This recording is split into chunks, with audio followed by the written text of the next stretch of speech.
MSLI T V, رہنمائی بدلتی دنیا کے لیے۔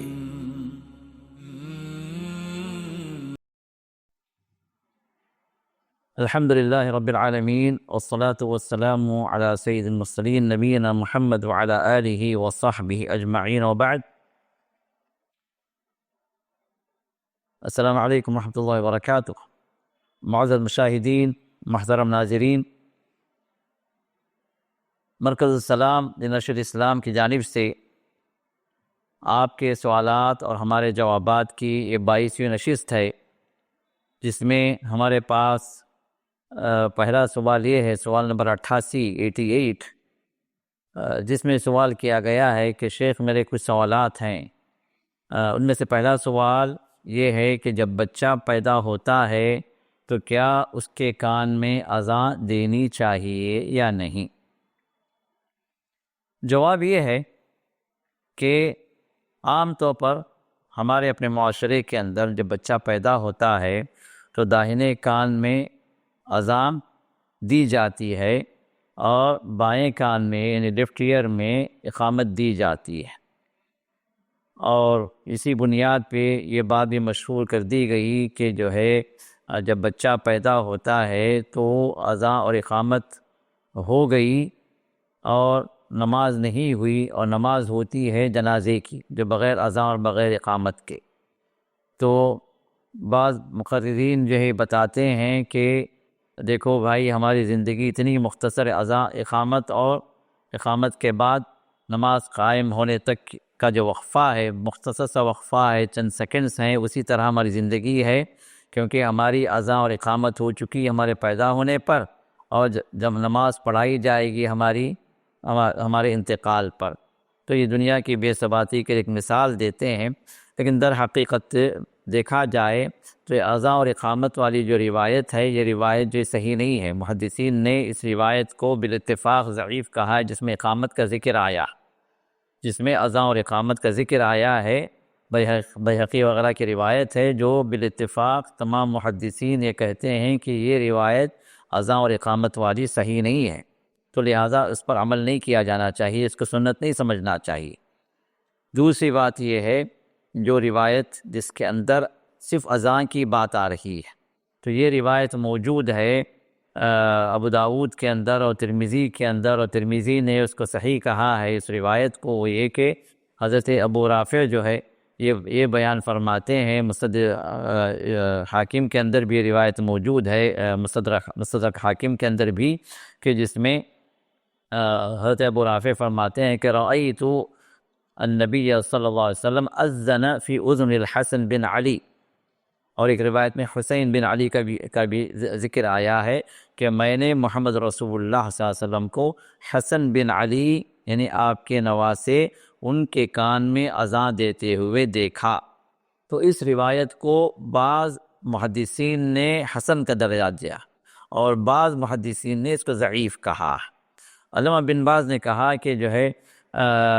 یہ جو ہے حسن درجے کی ہے، تو لہٰذا اس پر عمل کیا جا سکتا ہے۔ تو معلوم یہ ہوا کہ اب کوئی انسان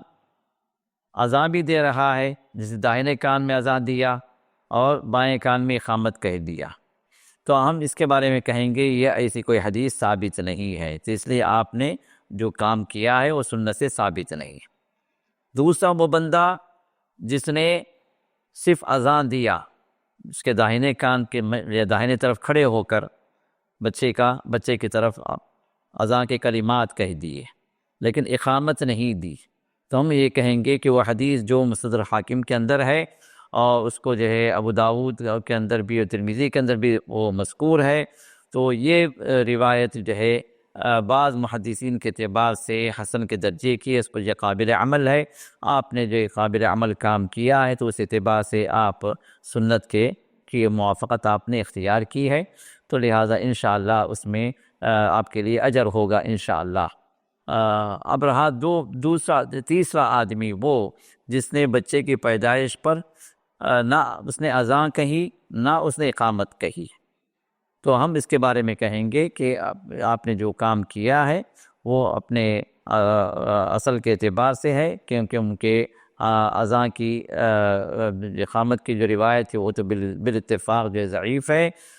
ناقابل عمل ہے، اور اذان کی جو روایت ہے بعض محدثین کے پاس وہ بھی جو ناقابل عمل ہے، کیونکہ بعض محدثین نے اس کو ضعیف کہا ہے۔ تو اس اعتبار سے اگر آپ نے نہ اقامت کہی ہے، نہ اذان کہی ہے، نہ اقامت کہی ہے، تو اس میں کوئی حرج کی بات نہیں ہے، کیونکہ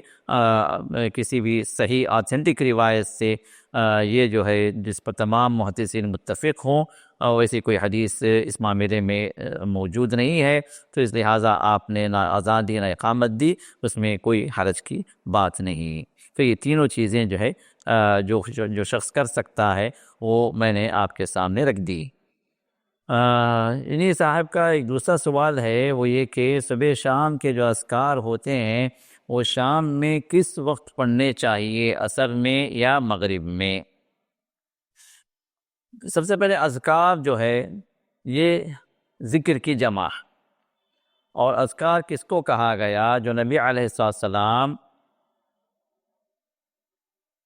آپ نے اپنے صحابہ کو سکھلایا قرآن کے علاوہ۔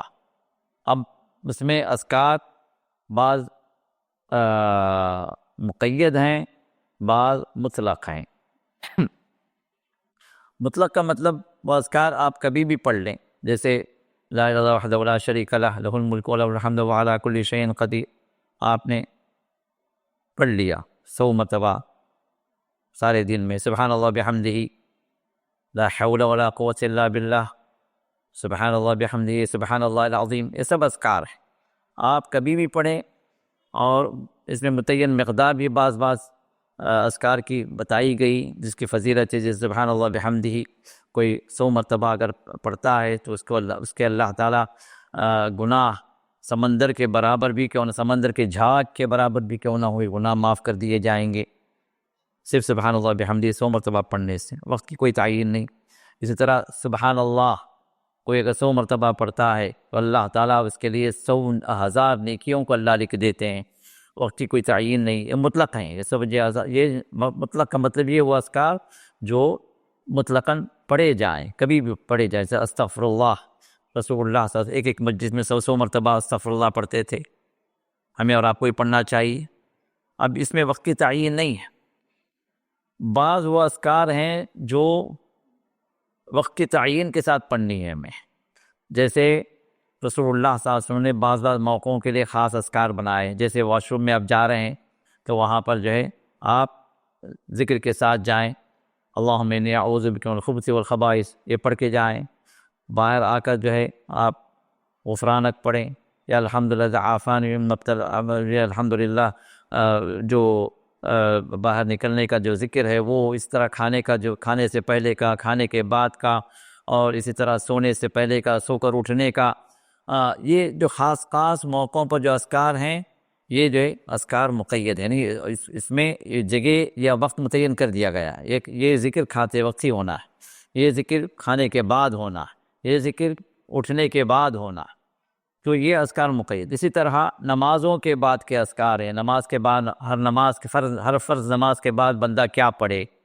اب رسول اللہ سے وہاں پر اذکار بتا دی، ہر فرض نماز کے بعد بندہ جو ہے اس طرح پڑھے، 3 مرتبہ جو ہے استغفر اللہ پڑھے، پھر جو ہے رسول اللہ سے جو اذکار بتلائے وہ اذکار پڑھے، یہ بھی اذکار مقید میں داخل ہے۔ اسی طرح اذکار جو تیسرے ٹائپ کے ہیں وہ ہیں صبح اور شام کے اذکار،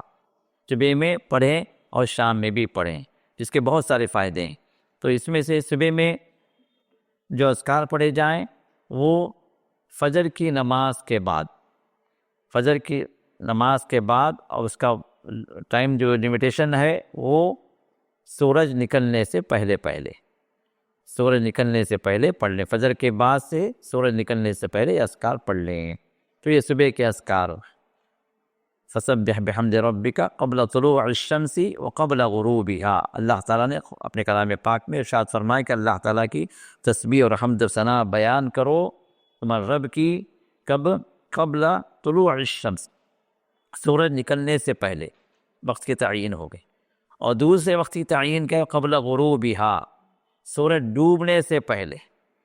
تو عصر کے بعد سے لے کر، اصل کیا ہے شام کے اذکار کا ٹائم کیا ہے؟ عصر کے بعد سے لے کر سورج ڈوبنے تک یہ ڈوبنے سے پہلے پہلے، یعنی مغرب کی اذان سے پہلے پہلے اذکار پڑھ لیے جائیں۔ اور اگر کوئی بندہ عصر کے بعد نہیں پڑھ سکا، مشغول رہا، تو پھر وہ مغرب کے فوری بعد پڑھ لیں، اذان کے بعد پڑھ لے، یا ہے کہ مغرب کی نماز کے بعد پڑھ لے فوری طور پر، تو اس میں انشاءاللہ کوئی حرج کی بات نہیں۔ بعض علماء اس بات کی طرف بھی گئے ہیں کہ اذکار کا جو وقت ہے شام کا، وہ تھوڑا سا جو ہے موسع ہے، یعنی اس کے اندر وسعت ہے کہ اگر آپ عصر کے بعد پڑھ لیتے ہیں تو الحمدللہ، نہیں عصر کے بعد آپ نہیں پڑھ رہے ہیں، مغرب کے بعد پڑھ لے رہے ہیں تو بھی کوئی حرج کی بات نہیں ہے، لیکن مغرب کے بعد اور تاخیر نہ کریں، کیونکہ شام کے وقت میں رسول اللہ صلی اللہ علیہ وسلم کے فرمان کے مطابق شیاطین نکل جاتے ہیں اپنے اپنے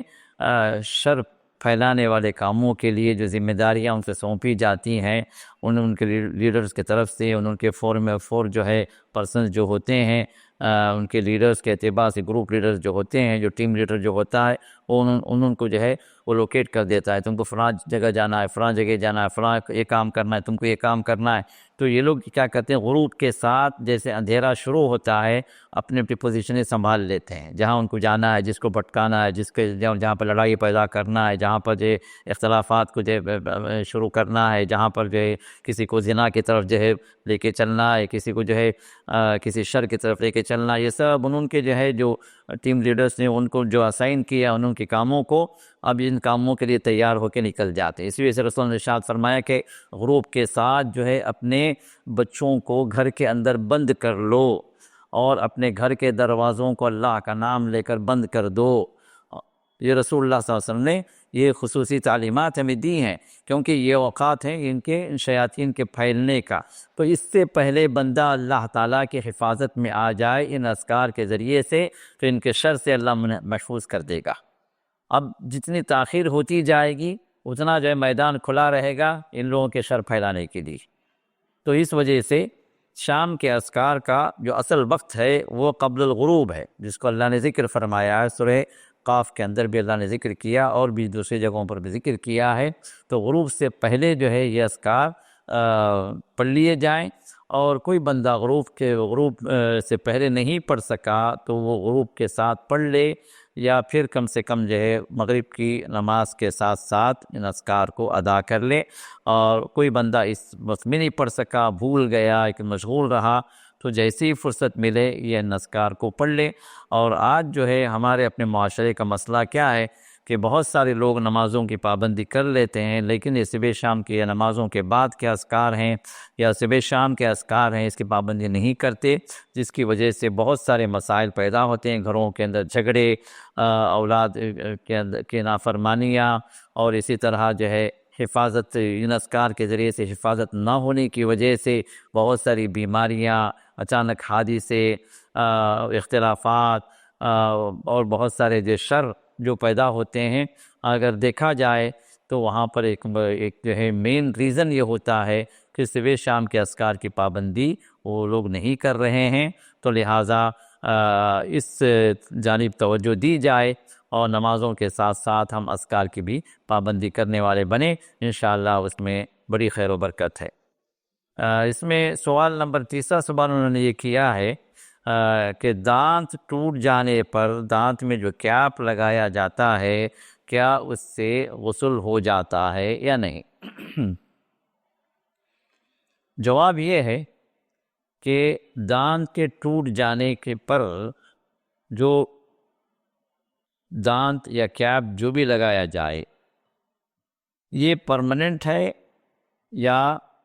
ایسے ہی ٹیمپرری لگایا گیا ہے۔ پرماننٹ کا مطلب جو ہے وہ ہے کہ جب فکس ہو گیا ہو، اور ٹیمپرری کا مطلب یہ ہے کہ آپ وقت ضرورت جو نکال لیں، برش کر لیں، پھر لگا لیں۔ یہ ایسی چیز اگر ہے تو پھر اگر آپ کے انگلی سے، آپ کے ہاتھ سے نکالنے والی کوئی چیز ہے تو یہ ایسی حساب ہے جیسے آپ ٹوپی پہنے ہوئے ہیں سر پہ،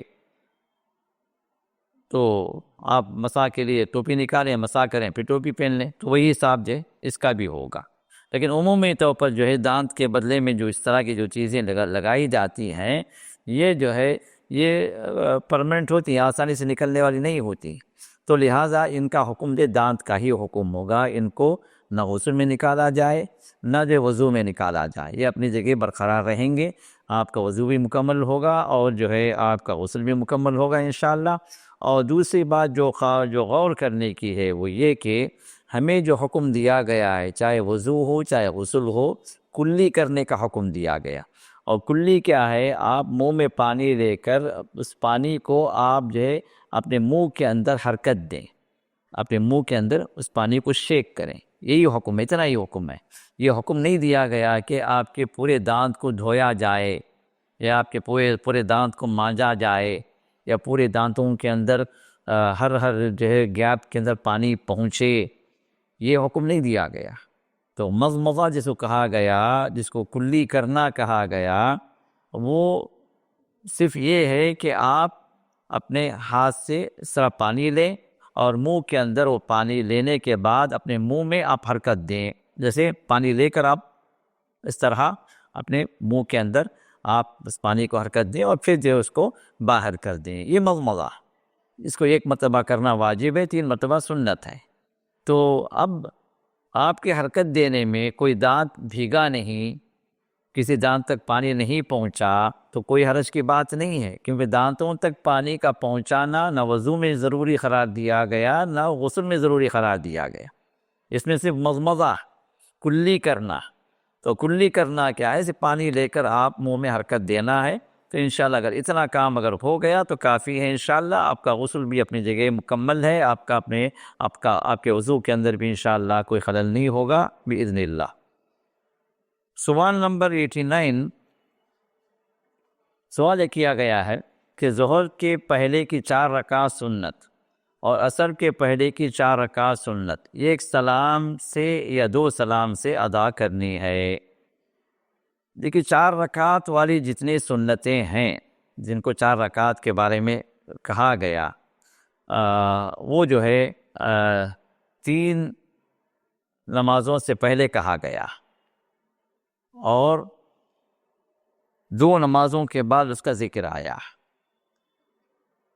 باقی نمازوں کے سلسلے میں جیسے فجر سے پہلے 2 رکعت ہی ہے،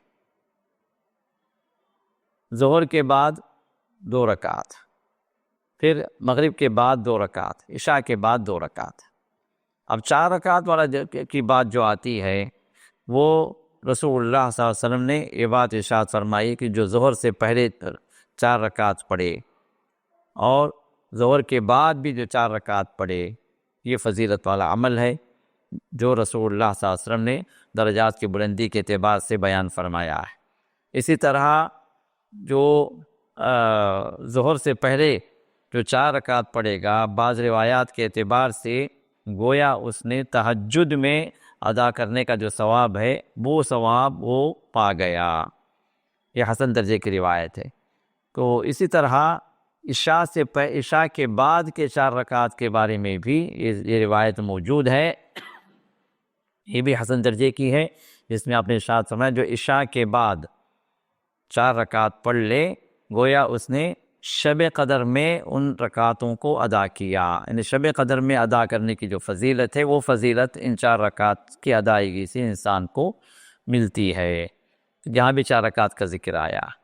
اور بالکل صحیح روایتوں کے اندر جو بات آتی ہے وہ یہ کہ ظہر سے پہلے کی 4 رکعت، جس وقت آسمان کے دروازے کھل جاتے ہیں، رحمتوں کے دروازے کھل جاتے ہیں، وہاں پر 4 رکعت کو ادا کرنے کا ذکر کیا، سنت مؤکدہ میں داخل ہے۔ اور اسی طرح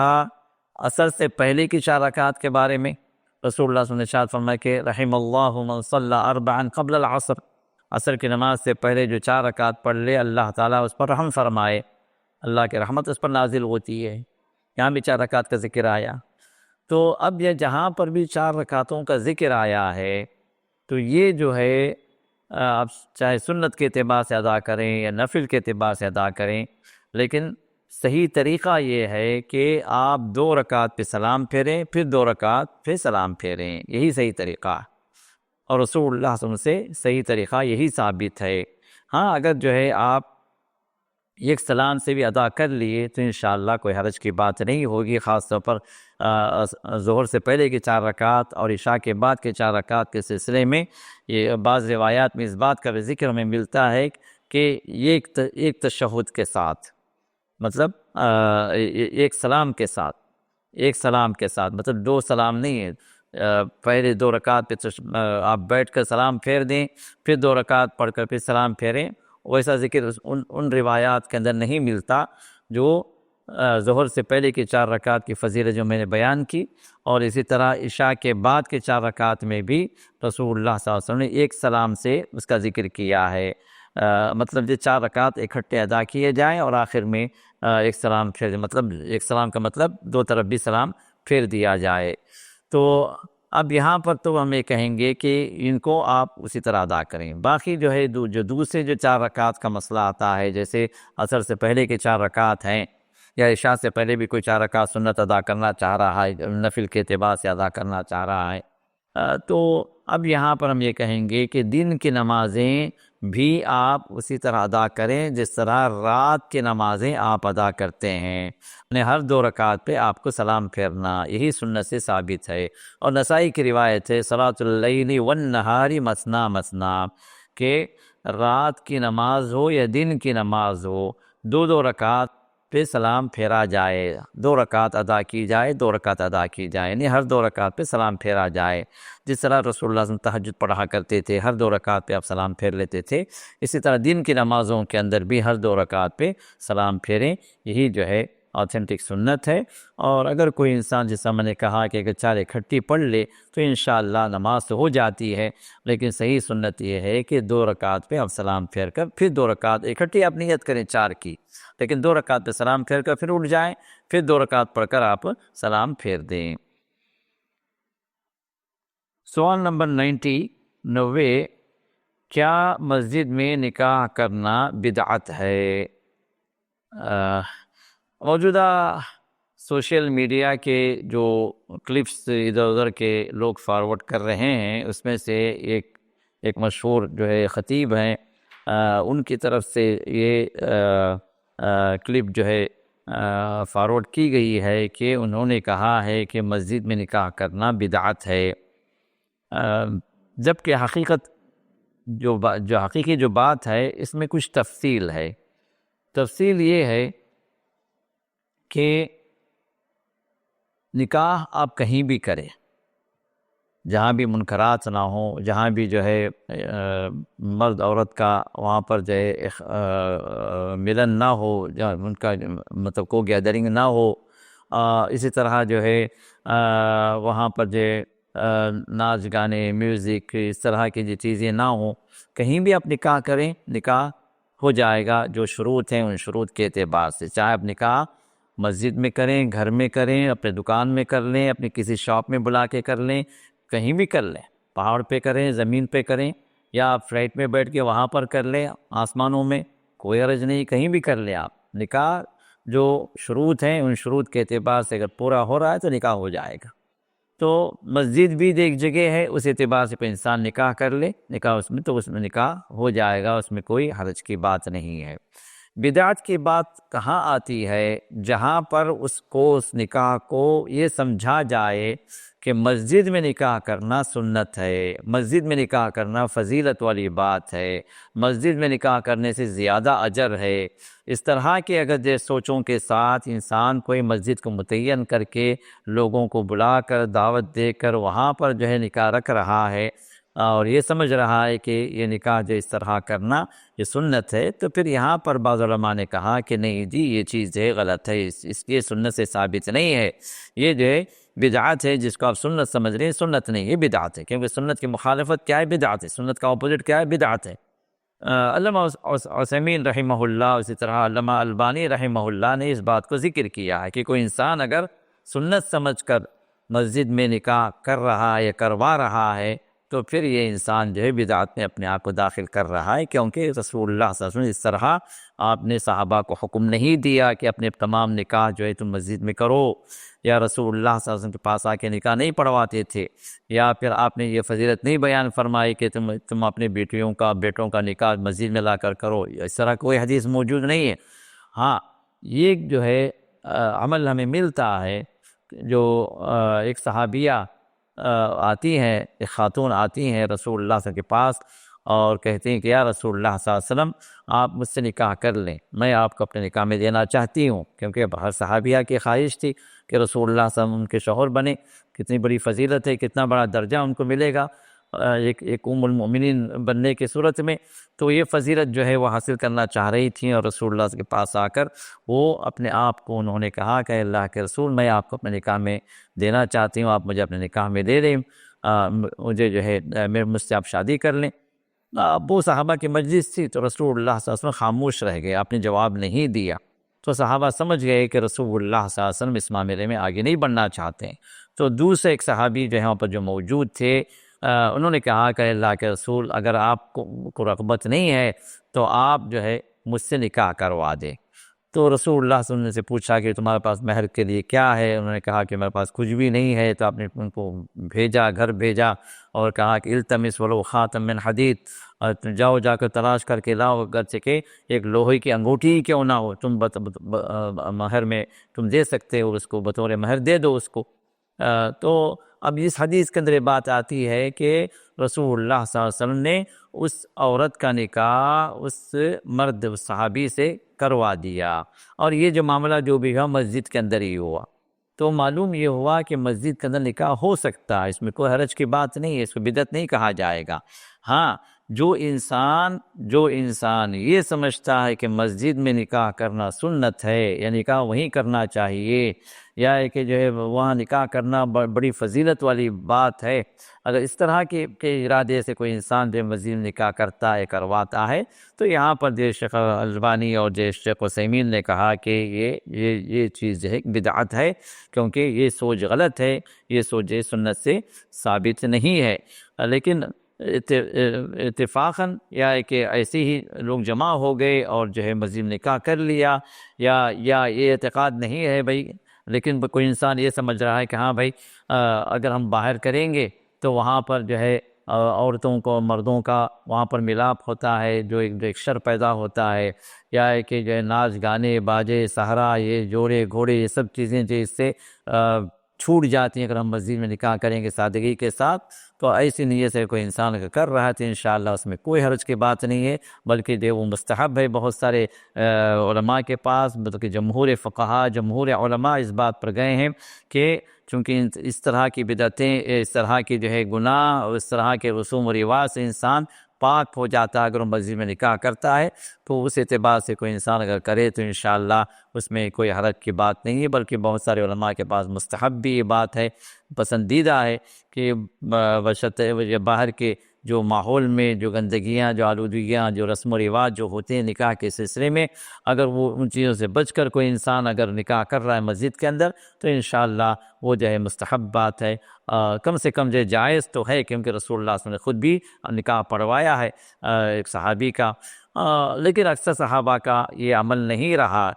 بلکہ بہت سارے صحابہ شادی کر لیتے تھے لیکن رسول اللہ صلی اللہ علیہ وسلم کو اطلاع بھی نہیں ہوتی تھی۔ جس طرح عبدالرحمن بن عوف کی وہ حدیث جو مشہور ہے کہ رسول اللہ کے پاس جب آئے تو دیکھا کہ جو ان کے کپڑے پر ایک مخصوص عطر لگا ہوا ہے جو اس زمانے میں دولہے جو ہے لگایا کرتے تھے، تو آپ نے اس عطر کے نشان کو آپ نے دیکھ کر کہا کہ کیا عبدالرحمن، کیا تم نے شادی کر لی؟ تو انہوں نے کہا کہ ہے اللہ کے رسول نے شادی کر لی۔ پھر آپ نے فرمایا کہ اولم ولو بشات، ولیمہ کرو، چاہے جو ایک بکری سے ہی صحیح، لیکن ولیمہ تو کرو۔ تو اب یہاں پر یہ بات ہوتی ہے کہ رسول اللہ صلی اللہ علیہ وسلم مدینے میں موجود ہیں اور صحابی، ایک پیارے صحابی کا نکاح عمل میں آ رہا ہے اور اللہ کے رسول کا علم نہیں تھا، آپ کو نہیں بتلایا گیا، اور اگر مسجد نبوی کے اندر ہوتا تو آپ کے علم میں یہ بات ہوتی، ہاں بھئی اب فلاں بندے کا نکاح ہوا تھا نا معلوم، لیکن رسول اللہ سے کوئی علم نہیں۔ تو معلوم یہ ہوا کہ صحابہ کا بھی جو ہے کوئی ایسا عمل نہیں تھا کہ نکاح جو ہے مسجد ہی میں کیا جائے یا مسجد میں کرنا ایک افضل عمل لوگ سمجھتے ہوں، ایسی کوئی دلیل نہیں ملتی۔ تو معلوم یہ بات ہوئی کہ اگر کوئی بندہ انسسٹ کر رہا ہے کہ یہ سنت ہے جی، یہ ہمیں مسجد میں نکاح کرنا ہے، تو پھر وہ بندہ جو ہے وہ غلط ہے، اور یہ علماء کے شیخ عثیمین اور شیخ البانی کے اعتبار سے وہ بدعتی کام کر رہا ہے۔ لیکن کوئی آدمی اس اعتبار سے کہ باہر کریں گے تو بہت سارے جو ہے غلط رسم و رواج جو ہو رہے ہیں اس میں ملوث ہونا پڑے گا. مسجد میں اگر ہم کریں گے تو ایک پاکیزہ ماحول ہے, وہاں پر جو ہے یہ چیزیں جو ہے کرنے کا موقع نہیں ہوگا پبلک کو, تو لہٰذا ہم یہاں کر لیتے ہیں. فوٹوگرافی نہیں ہوگی, ناچ گانے نہیں ہوں گے, خواتین کا ملن وہاں پر ملاپ وغیرہ نہیں ہوگا. مسجد ایک پاکیزہ ماحول ہے, ہم وہاں کر لیتے ہیں, تو انشاءاللہ اس میں کوئی حرج کی بات نہیں ہے. بہت سارے علماء کے پاس مستحب بات ہے, اور کم سے کم جو ایک جائز چیز ہے جو ہمیں دوسرے احادیث سے بھی اس کا پتہ چلتا ہے. تو لہٰذا اس کو مطلقاً بدعت کہہ دینا یہ صحیح نہیں ہے. اس میں تفصیل ہے, جو اس طرح میں نے آپ کے سامنے یہ بات رکھی ہے. اللہ تعالی ہمیں نیک اعمال کی توفیق دے, اللہ تعالی ہمیں سنتوں پر قائم رکھے, اللہ تعالی ہر بدعت سے ہم سب کو بچائے, اور خیر کی توفیق کے ساتھ اللہ تعالی ہم سے ان تمام اعمال کو اللہ قبول کر لے جو ہم اسی کے لیے کریں اور اس کے نبی کے طریقے کے مطابق کریں. اللہ تعالی ان اعمال کی ہمیں سعادت بھی دے اور قبولیت کا شرف بھی اللہ تعالی فرمائے. وآخر دعوانا ان الحمد للہ رب العالمین. سبحانک اللہم بحمدک نشہد ان لا الہ الا انت نستغفرک ونتوب الیک.